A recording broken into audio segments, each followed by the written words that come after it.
उसी महात्मा का शिष्य हो गया कि महाराज अब क्या घर लौट के जाना, जिस घर से मैं कुछ ले ही नहीं जा पाऊंगा तो ऐसे जगह चलूं जहां से सब कुछ ले जा पाऊं।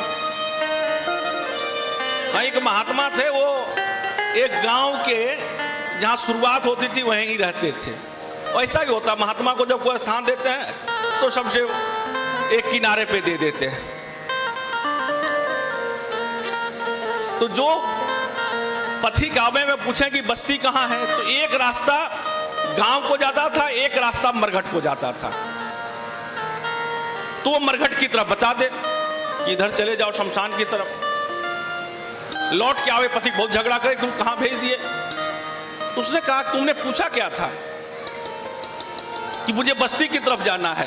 बोले देखो आज तक जो लौट के गया शमशान पे वो लौट करके नहीं आया, बस तो वहीं गया वो। तुम अगर पूछते मुझे मरघट की तरफ जाना है तो तुझे गांव की तरफ भेज देता, क्योंकि जहां मरने के दिन घट रहे हो उसे मरघट ही तो कहते हैं। हमारा शरीर जो है 5 चीजों से बना है, चित जल पावक गगन शमीरा, ये 5 तत्व से बना है, सभी लोग जानते हैं। और उसी 5 में मिल जाना है, लेकिन यह नहीं जानते कौन भाग किसका है। जल का भाग मेरे शरीर में कौन है, पृथ्वी का भाग कौन है, अग्नि का भाग कौन है, वायु का भाग कौन है, आकाश का भाग कौन है। बड़ी ध्यान से सुनिए कि ये 5 तत्व मिलके मेरे शरीर को कौन कौन से भाग को बनाया है। देखो ये पृथ्वी है, पृथ्वी के नीचे जल है। हमको जल की आवश्यकता है तो हम बोरिंग करते हैं, कुआं खोदते हैं, तो नीचे से जल निकलता है। हमारे घुटने से नीचे के जो भाग हैं वह जल तत्व का भाग है, वह जल का भाग है। कहते हैं अगर जल तत्व को मजबूत करना है तो पानी ठीक से पीजिए, खड़े खड़े मत पीजिए, नहीं तो घुटना खराब हो जाएगा, उसके नीचे का भाग खराब हो जाएगा। अगर जल तत्व को मजबूत करना है तो जल को शुद्धता के साथ पिए, तो हमारा जल तत्व मजबूत होगा। फिर कमर से नीचे लेके घुटने तक का भाग, बोले यह भाग पृथ्वी का है। बोले अगर इसको मजबूत करना है तो योगासन करें। अगर पृथ्वी तत्व को मजबूत करना है, पहलवान लोग क्या करते हैं, जंघे पर अपना ताल ठोकते हैं, आओ, तो पृथ्वी तत्व को वह मजबूत करता है आसन से, योगासन से। अब जिम हो गया नए जमाने में। अगर पृथ्वी तत्व को मजबूत करना है तो योगासन करें, जिम जाएं। अब हो गया जल, पृथ्वी, अग्नि। अग्नि तत्व हमारा कौन है, पेट है। हम क्या कहते हैं, जठराग्नि जल रही है।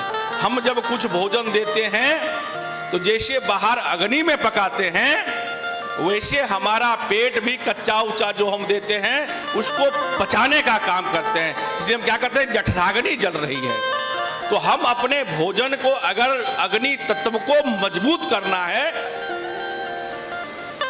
तो हमको भोजन क्रिया सुधारना पड़ेगा, हमको भोजन ठीक करना पड़ेगा, तो हमारा अग्नि तत्व मजबूत हो जाएगा।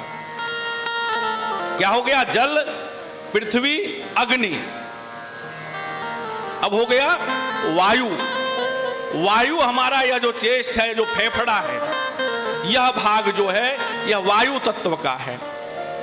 वायु तत्व मजबूत करना है तो क्या करें, प्राणायाम करें, अनुलोम विलोम करें। इसको सांस लें, सांस को छोड़ें, जितना फूलेगा सिकुड़ेगा उतना मजबूत होगा वायु तत्व को मजबूत करने के लिए। अब रह गया आकाश तत्व। आकाश तत्व कौन है, हमारा सर है। बोले आकाश तत्व के लिए क्या करें, माथा को पटकें, शीर्षासन तो होता नहीं, क्या करें?